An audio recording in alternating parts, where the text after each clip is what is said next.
everyone, so I got a request from Jose to say, how do we Photoshop in the sky in something like this when we go to edit and go sky replacement, that Photoshop says could not replace the sky because no sky was detected. And you can see why this happens. On here, it is kind of hard to tell which part is sky and which part is snow and which part is ground because it's all just white with snow. So when I run into a situation like this, I like to do a different technique where I just go up to select. I'm going to go to color range, and I'm going to go over to here to my highlights. And with the highlights, I can select my fuzziness, and that'll show how fuzzy it is in there, and as well my range. So you can see as I bring it down to the left, it grabs everything. And as I take it to the right, it excludes a lot of things. Now, in this little preview here, whatever is white is going to be selected, whatever is black is not going to be selected, right? And so I'm going to go quite high on this, and going to make that a little bit fuzzier, maybe around there, because I don't want my trees to become replaced with the sky. And so right around there. That looks good. I'm going to click on OK. And now you'll see a whole bunch of little dotted lines. And essentially what it's done is it's selected all those areas that are, well, kind of white.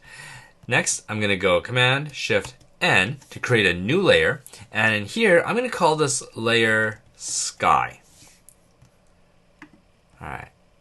And next, I'm going to click down here to add a mask onto that. And you'll notice as soon as I did that, everything that was selected now becomes part of the mask. So if we want to actually just go into the mask, hold on Option and click on the mask. And here's a black and white image of what that mask is. So everything that's white, that's what's going to show through. Everything that's black is not going to show through. So we got a couple of places here where we got the snow. We've got a couple of places here where we got the rooftops that are snow covered. So we don't want those areas to be brought in with the sky. And we just have to keep that in mind while we edit. Now I'm going to go back to the layer that we're going to work on.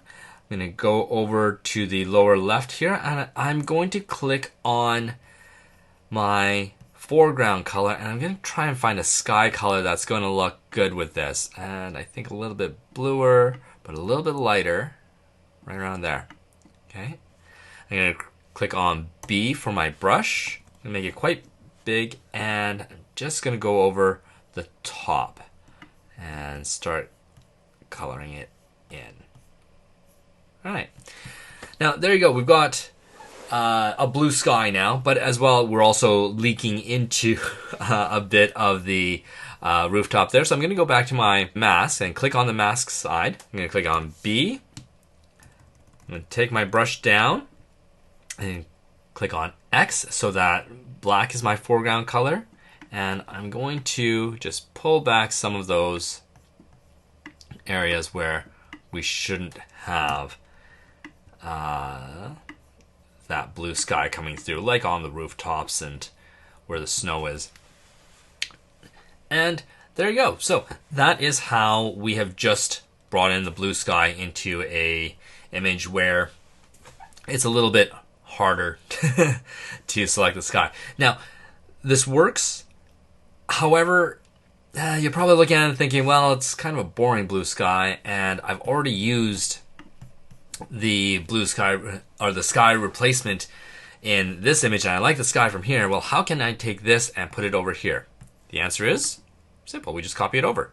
Grab that, go Command C, bring it over, Command V, and now, look, we've got the sky from the last image over here. Click on V again, so I can now move it around, and here, I want to get rid of this mask because that was a mask for the previous image. I'm going to just drag and drop that into the garbage. Here's my new sky. I want that sky to be around here. And now I'm going to take the mask that we had just made for our sky. I'm just going to put that on top of the other one. Get rid of the sky layer that we created because we're replacing it, right? And now we've got the blue sky from the image that we had here. Okay, now I'm going to go back to my sky layer here again and click on B and slowly take out some of the stuff around the horizon. And I don't mind the horizon being a little bit grayer, cloudier. As long as there's a little bit of blue sky on the top, it's all going to look good. And that's how we get around how we get around if the blue sky or the sky replacement tool does not work. All right, if you have any questions, let me know. Thanks for watching. If you have any questions or comments, put them below, and be sure to click on like and subscribe if you have not done so already, and make sure that you click on that little bell so you get notified every time we put up a new video here.